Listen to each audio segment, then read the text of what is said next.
When you hear the sound of the bell, you know you are in the championship rounds with King Amin of Essex, and I'm here with my co-host, Mr. Bodywork. Let the people know where they can find you, champ.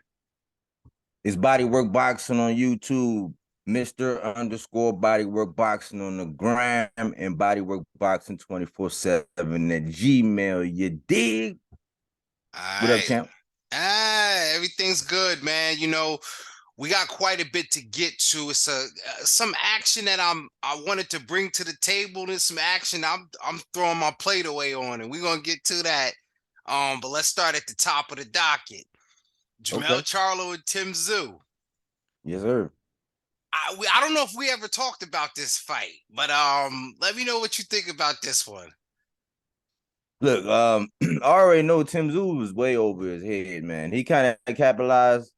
He capitalized on the whole hysteria because this is just as Kambosos had made the hype and he was going into the undisputed bout. That bout had not taken place, so Australia was on fire. You know what I'm saying? And Tim Tszyu jumped out there right after Mel had grabbed all them belts like Thanos and was doing a whole lot of talking.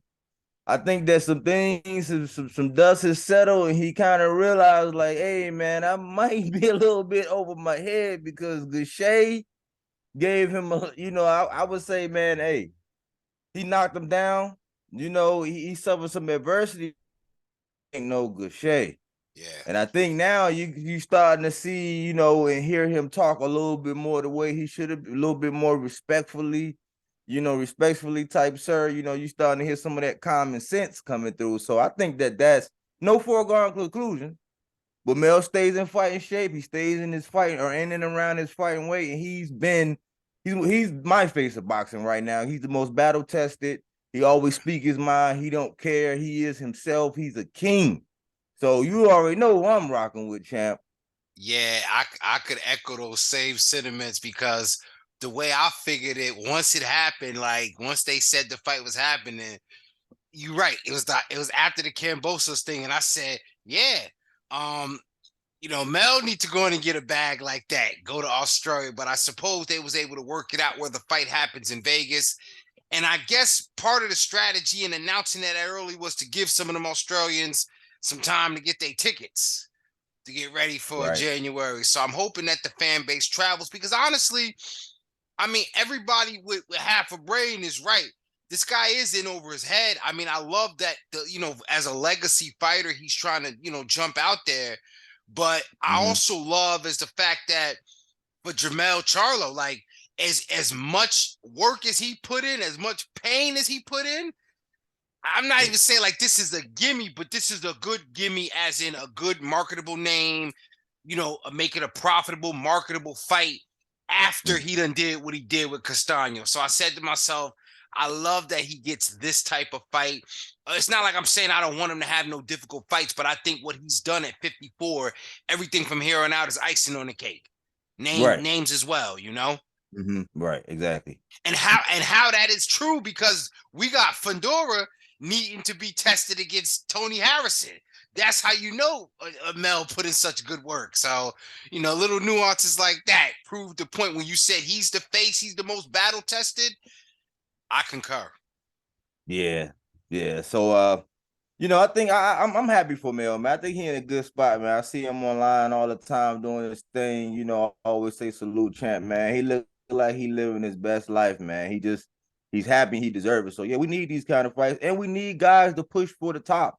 Like it's different when it's somebody like when it's a belt handed off and a belt handed off, but when somebody went and collected it and everybody's still trying to run up to that top of that hill and get you, that says something. That says a lot. So I think it's gonna be a good fight while it lasts.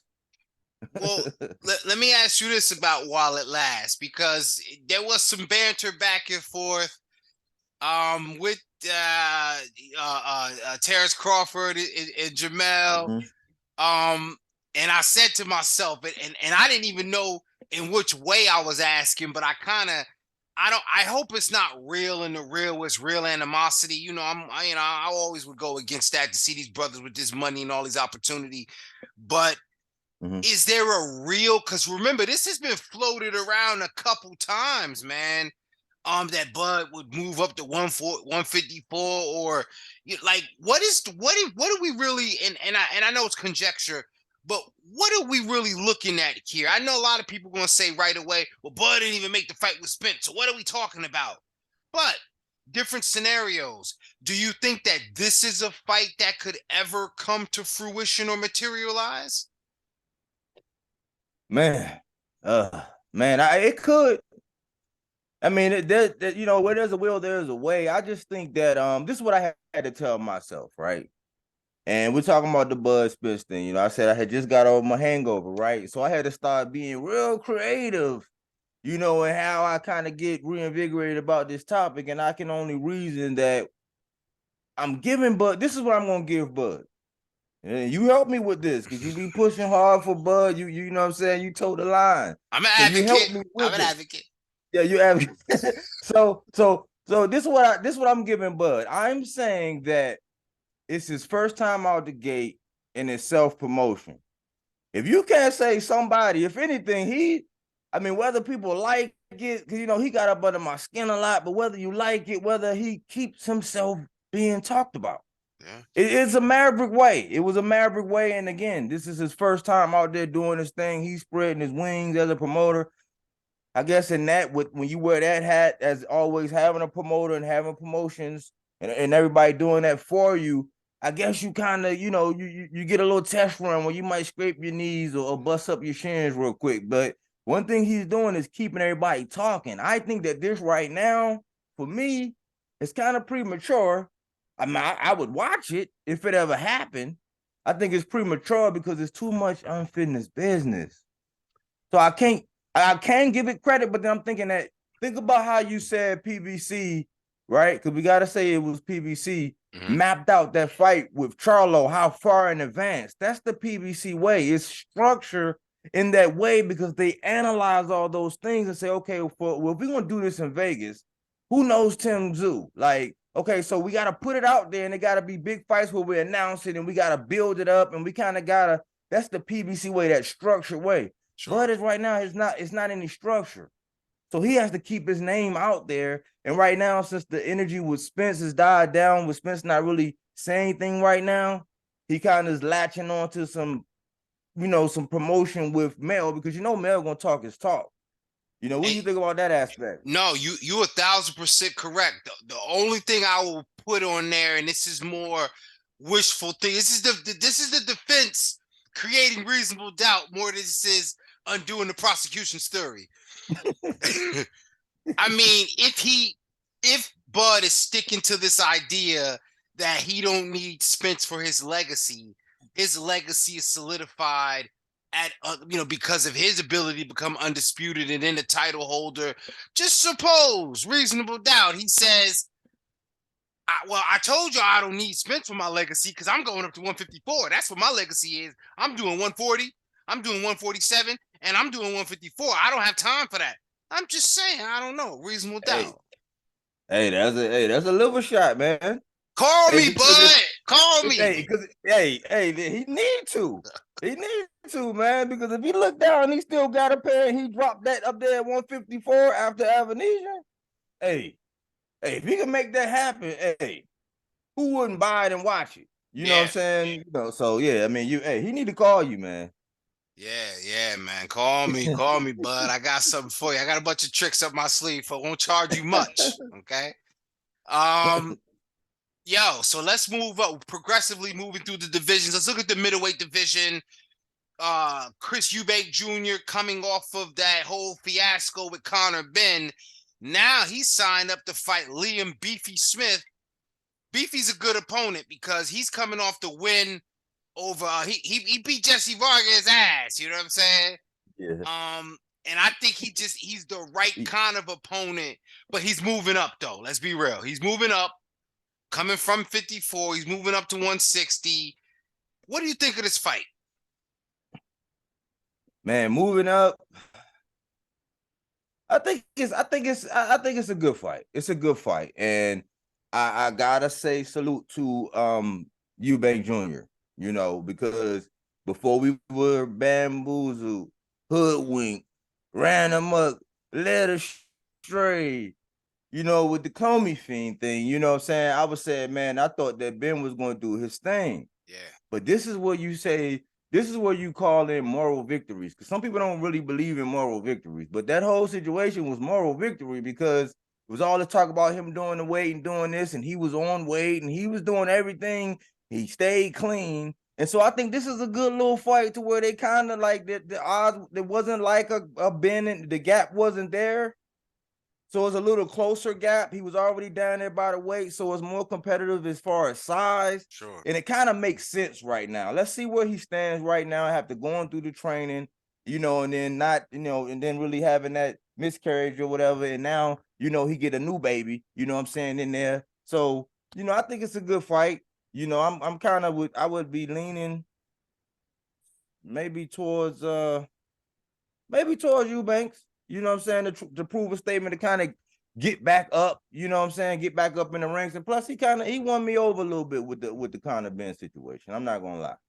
Yeah, I mean, he came out definitely looking clean out of that one, between the two of them. And also, um, you made a great point about him. He's, because remember, he moved up talking about he won 68, but since he had to come down to that catch weight, now he can just kind of meet at 160 and say, hey, let me see what's going on. Maybe he can get a Kazakh style. Maybe he can get that Triple G fight. He asked for that years ago. So this is good. This is good. I mean, that it might be a good segue to Triple G, man. That's a kind of candidate for Triple G. I think that's a candidate, depending on how he look, But yeah, you're right. No, I agree. That would be a fight where if you really want to see where Triple G is at 160, and you want to see where Eubank is at, period, that's the fight to make, right? All on the zone side of things, they can figure that out. Also at 160, I guess lesser known individuals in the division, but they're both kind of up and coming at the same pace. They really kind of at the same crossroads to me. I'm talking about Felix Cash.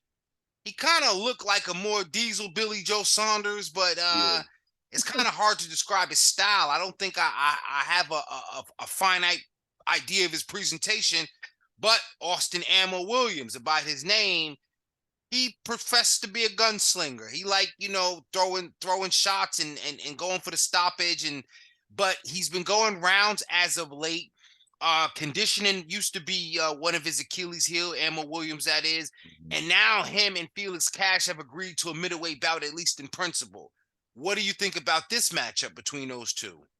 I like it. This is where I say that a lot of Eddie's things that he did, in the not so far past, I think these are the things where Eddie is actually showing that he can make adjustments. I think that he's building Ammo right with the history between Cash and Bentley, with that history, and then building Ammo and Ammo getting those rounds with the last fight, because you could say it was a little adversity, you know what I'm saying, that he had to overcome because he had a tough customer.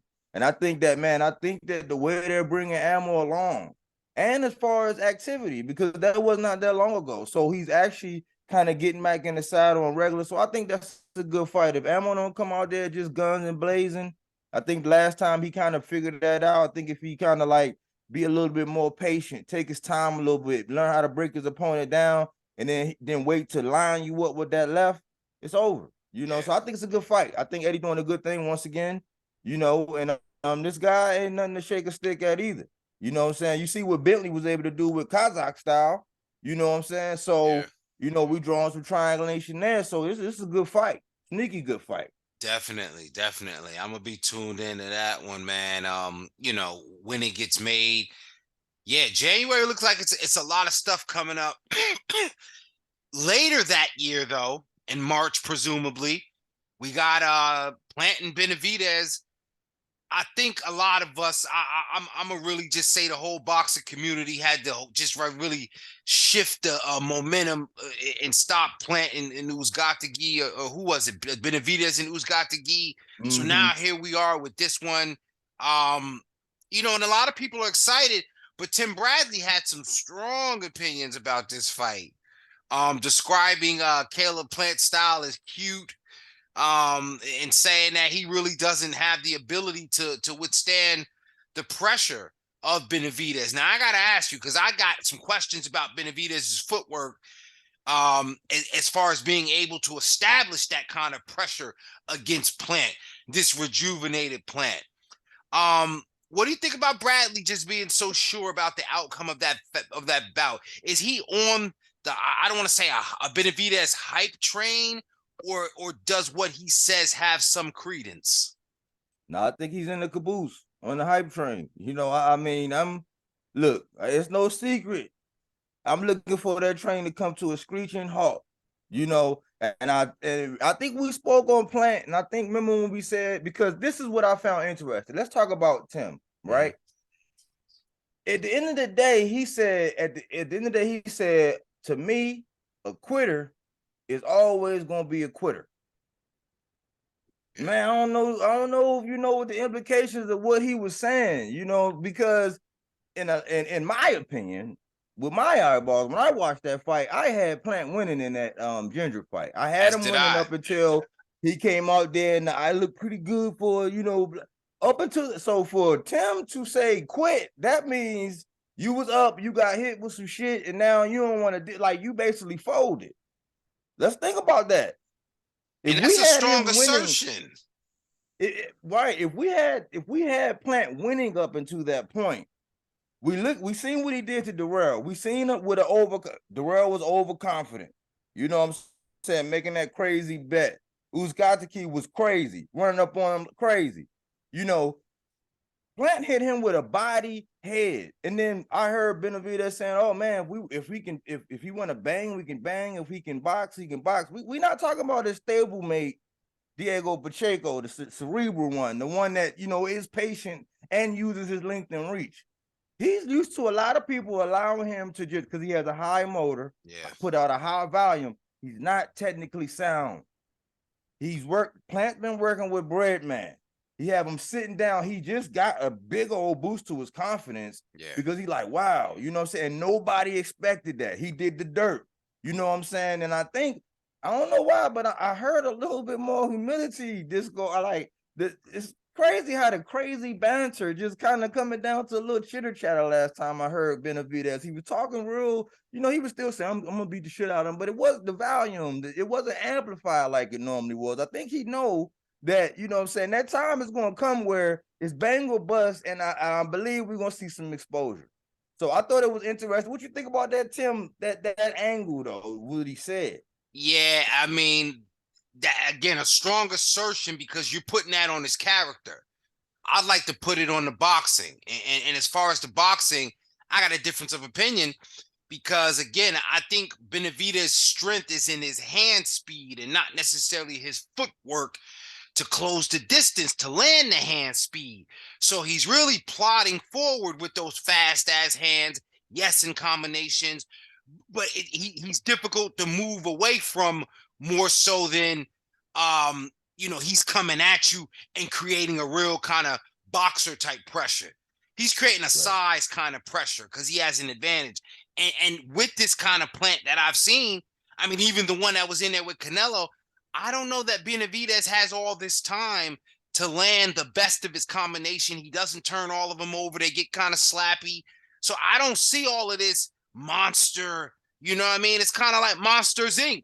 Like, you know what I'm saying? He ain't Sully, you know what I mean? Or maybe if he is Sully, like Sully was very humorous and charming. He wasn't that scary ultimately. So the Mexican monster, well, maybe he might be Sully. Now look, this is what I always ask. I say, okay, they say, man, Plant ain't never faced nobody like that. Well, he was just in there with the Bull and Canelo, who at one point in time many people had as the face of boxing. Some people still do. So he's had that. But I'm like, who has David Benavidez faced like Caleb Plant? And so let's not say, because I never thought, did you ever see Darrell as being chinny? No. I never saw Darrell as being chinny. And then it was a lapse in technique, a matter of having your hand down here from up here. And Plant caught that window. You know what I'm saying? So I'm thinking, man, this is one of them things where you've been underestimating, you've been talking a whole lot, man, and the fans actually win because we finally get to see it. Yeah. No more talk. You know what I'm saying? So I'm excited about it. We've been waiting. The boxing gods delivering on this one. Yeah, man. Salute to the boxing gods for that one. And as we always do, we're gonna roll right into Women's Boxing Wednesday. We got two. We had to go to the UK for this. We'll be back stateside whenever we get there. But I always mention about the UK having so much depth. So we got to get to two fighters very young in their career, but one, our girl is already a title holder. She just fought this weekend. Who you want to do first? You want to do Miss Ali or Miss Ryan? Yeah, I'll go first this time. Sure. Yeah, I got Ramla Saeed Ahmed Ali, which is Ramla Ali. She is a Somalian boxer, the first Somalian boxer to represent women in the Olympics. I know, the commercials we always see of the Somalians and how they try to paint it through the commercials. She's actually allowing us or giving us an opportunity to reshape ourselves and our visuals of the Somalians, because she's also a model. Yes. So in a model runway that actually model, can not box, an Instagram model, ladies and yes, gentlemen. Get it correct. Yes. We gotta be, man. Ain't it crazy? We gotta clarify. Yeah, but she is a true runway model. And she's beautiful. She's beautiful. But inside of the ring, she actually has very, very good technique. Like, for her to be, she's like 7-0. Mm-hmm. She has 2 knockouts. This last knockout was against an individual that was 10-2. So she's actually shown, and it was first round. It was early. She goes to the body. You know what I'm saying? She has good, perfect form, and I think she's a star on the rise. She's 5'7". She fights around 122. Mm-hmm. And every time I see her, I light up. And she can talk boxing, and she actually accepted criticism. Everything they were saying to her when she came on the sideline, she was eager to learn, and and she can talk it and speak it fluently. So I'm impressed. She give me, that's another one. She's 33 years old, which is, and we got the women boxers, they box until they decide they want to stop. So she got plenty of time. You know what I'm saying? I think they're bringing her along right. I'm ready to see her in there with another step up. I don't know who would be a step up for her, but maybe you could help me. But she's from the UK. Well, she's from Somalia, but she lives in the UK. Yeah. And that's what I had on her, man. So I'm like, man, she's exciting to watch. So that was my women's boxing Wednesday. No, definitely shout out to Ramla Ali, and again, just we talk about so many women that have that duality where it's like they model, they design, they're a student, they're in finance, they're an educator, right? And so shout out to Ramla Ali. But listen, Sandy Ryan is a dog, and her corner is the kennel. And I say that because remember, we was talking during this fight. Her corner said, "What are you doing? Get this bitch up out of here." Like, that's serious boxing talk. Sandy Ryan was in there switching southpaw. And let me just talk about it a little bit from the beginning, okay? She's 10-1. Forget about the one, because she avenged that loss as per usual in women's boxing. The women's boxers, the fighters, they're gonna go and try to win a championship early in their career. So she was in there with Erica Farias, I believe, out of Argentina. She lost that one, didn't wilt, she embraced that loss emotionally and used it to fuel her. Her team was deadly honest with her, said, you got to work harder. You have to be less afraid of what's happening and be in those moments in the ring. And that's what she's done. That's what I saw when I watched her fight. Like, she don't listen because she's such a fighter, but she's always focusing on just trying to just dominate. And sometimes she puts herself in a war when she doesn't have to. Very impressive, because this opponent, as I mentioned, only lost to current or former world champions. So Sandy Ryan's on the way up.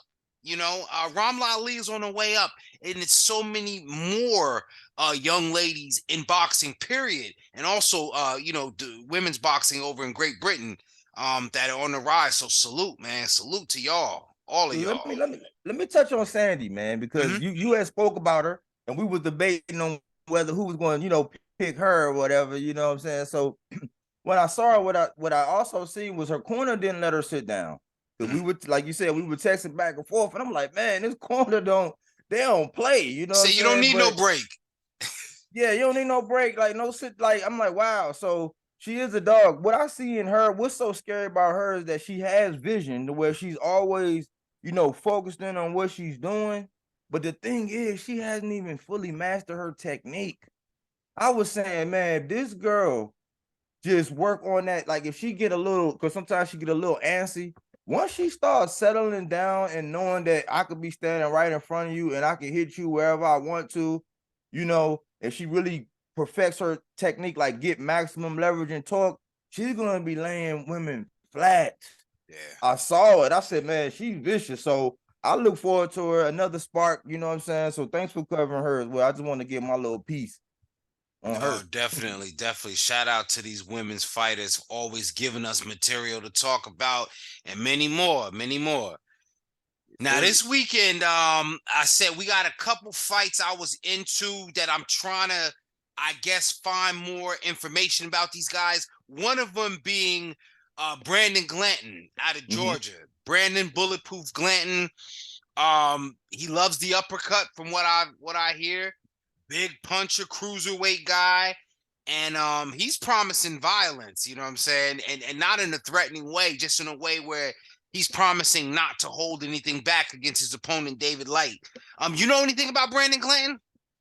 I know. I guess from the Apoche, the infamous Apoche fight, that brutal savagery that took place. You know what I'm saying, not too long ago. But this man got I think he got like gorilla knuckles, man. Like them dudes is like, like man, the dude can hit hard. I don't know much about his opponent. You know what I'm saying? I'm glad to see him active because I have been checking for him. I'm like, I have been checking for him to kind of see what's up, but I didn't. I can only keep up with so many of them. But Sure. I know he's rugged. I know dude gonna have to pack a lunch. And man, might have to bring an extra set of ribs because he like going to the body too. You know. And for those that are like me that need to do some research, I think this is going to be on Pro Box out of Plant City, Florida on Friday night. So y'all catch Mhm. back up with us and let y'all know the results of your homework assignment.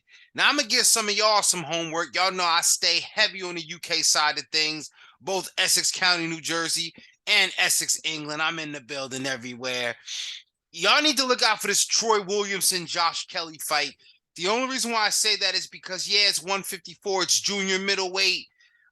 Troy Williamson and Josh Kelly are in there for a British welterweight title bout. So these guys sometimes or often is the case when you get that British title, you kind of can align yourself against the top stateside, contender. So just for example, we talked about Charlo. Just for what if we're looking for Mhm. a different type of competition, or Charlo wants to now travel to the UK? Well, now we're looking at, okay, the guy that's the best on this side of things, either a Troy Williamson or Josh Kelly. Williamson's undefeated. Kelly only has one loss. So you guys might want to tune into that one in case it has some future implications, I'm gonna check them guys out as well. Um, not even last, this is the fight I just want to say I have no interest in, and I'm gonna sound like a hater or whatever it is. The Chocolatito Estrada fight. Mm-mm. Mm-mm. I want no parts of it. First of all, I don't understand the fanfare around the second fight. I wasn't that hyped up on it. Yeah, it was action, and I was not thrilled. I'm over Chocolatito. He was part of the HBO hype train when they went out of business. You know what I mean? I just don't believe in him like that. Plus, I I feel concur, like I sir. know there's a great deal of respect, but don't nobody. They probably humbly asked Bam Rodriguez to move down because nobody didn't want that work with Bam Rodriguez. So I Absolutely not. mean, are you tuning into this one? I'm not. I don't mean to sound like an ass, No, but when I seen in the docket, it's like I can speak on if I want to, but I'm glad you said that. Like, no, I'm not. I would rather have seen Bam do his thing. I'm Bam's my guy, so what I'm saying, that's my guy. So yeah, I'm not too. If it's on while my eyeballs on the screen, I'm gonna check it out. You know what I'm saying? But yeah, I'm glad. nah. But we're gonna be watching for Diego Pacheco, and I'm glad you mentioned that because that's one we've been had an eye on against super middleweight division in the camp. he's trained by Jose Benavidez Sr., but his skill set and his natural assets are totally different from David. And I'm definitely going to be watching Diego Pacheco and his bout against his opponent. And I know you high on him as well. Anything you want to tell the people about Diego in case they don't know?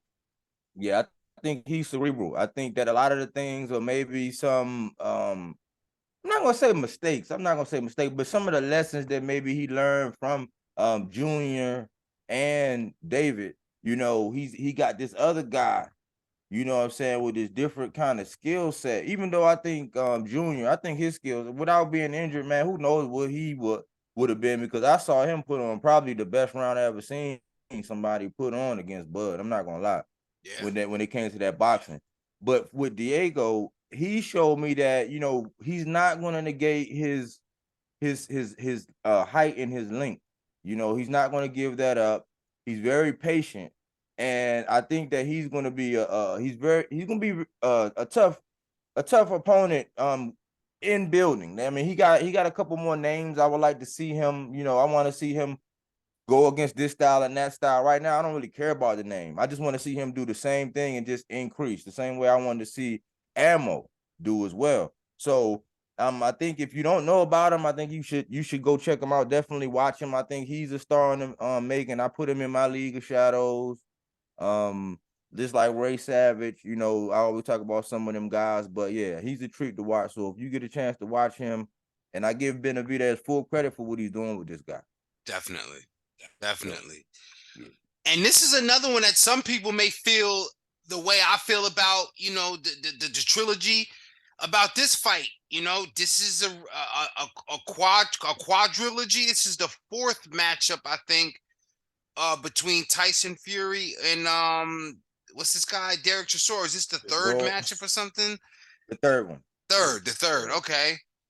I mean, I like Derek Chisora. I like that he's a warlord. I like the guy.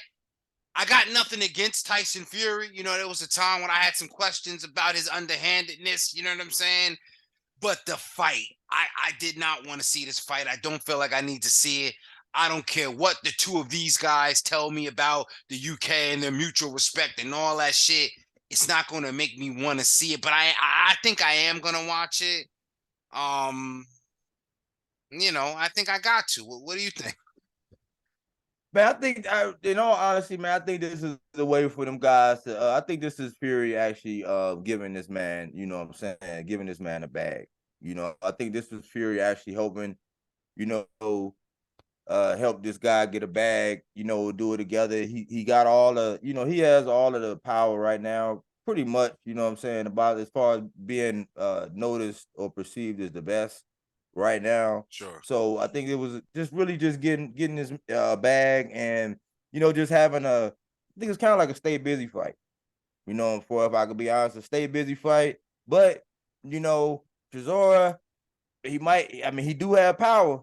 He's nothing to shake a stick at. I mean, I don't think he can just go in there and play around, but I think with the skill set that Fury has, it's gonna be the same result. Sure. So, if it's on, my eyeballs go across it, I'll probably watch it, but that's not, if something else on, I got other fights that I would like to see as well. So it's hard to imagine Derek Chisora as a stay busy fight, but with, like you said, the skill set of a Tyson Fury, he knows how to stay just busy enough to make it exciting. But Chisora's activity ain't going to change the outcome of the fight not one bit. I am going to be tuning into the younger heavyweight on the card. I'm pretty high on him, another UK guy, Daniel Dubois. Getting some good position, some good exposure, being on the undercard of Tyson Fury. He's in there against Kevin Lorena. His opponent, I think he's a Spanish guy or a big Mexican. I don't mean to say it disparagingly, but you know what I mean? Adorable opponent, let me say. I think this guy's position is a durable opponent and some sort of puncher. There's always a question because of Dubois' eye, that gives people a bit of skepticism, talking about, whether or not he quit or whatever it was. But what do you think about Dubois being back in action, and what do you think is in store for him? I like it. You know, I like that he's right back at it, because the more active they stay, the more we get to see him, and the more material we have, so we can have the build-ups with the Fabio Wardleys, with the young Jared Anderson, because you know we don't know whether it's going to be Wardley over there from across the pond, or it's going to be Dubois. You know what I'm saying? We don't know. You know who. You know, we don't know who's going to get Jared Anderson. You know, so I'm glad to see. I'm happy to see him back in and being active as well, and his sister. You know, I seen his sister, so we know we see him, we're gonna see his sister, and you know, I like that the brother sister thing. So I kind of like seeing them getting the bag, getting eyeballs on them, getting exposure as well, and we'll see. You know, because I'm kind of impressed with him as well. You know, as far as his offense, um, and what he showed me in his last fight when he got rid of who was that guy? I don't know that guy's name, but Trevor Bryan. yeah, Yeah. yeah, Trevor Bryant. So yeah, I'm excited about seeing Dubois. I want to see what he got, you know, what he been working on, how sharp he look as well. Definitely, man. So we got some pretty good action to comb through. And just like Thanksgiving, ladies and gentlemen, throw away what you don't need. Don't be gorging on no bullshit, all right? If you don't want to watch Chocolatito Estrada, don't watch it. You don't want to watch Fury Chisora, don't watch it.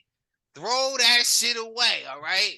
And you know what I'm saying? You don't want to fuck your system up, man. But let the people know one more time where they can find you, man, before we get up out of here. It's Bodywork Boxing on YouTube. It's Mr. underscore Bodywork Boxing on the gram, and it's Bodywork Boxing 24/7 at Gmail. And we got Boxing Minds. We just did an episode last Sunday where we was cooking. Expect many more to come. This is the format, ladies and gentlemen. The body work. The body work. Tell them about that body work one more time. Hey, you know what I'm saying? Listen, man, one thing about the championship rounds, right? What I always say when it comes down to the championship round, the one thing that you got to do is show up. This man right here always show up. I keep doing that body work. It keeps getting me back here to the championship rounds here at Bodywork Boxing, where we don't take things for face value. We do that body work. And that's what matters, ladies and gentlemen, in these championship rounds. Y'all have a good one. Drop a like, leave a comment. We out of here. All right, Jim. Peace.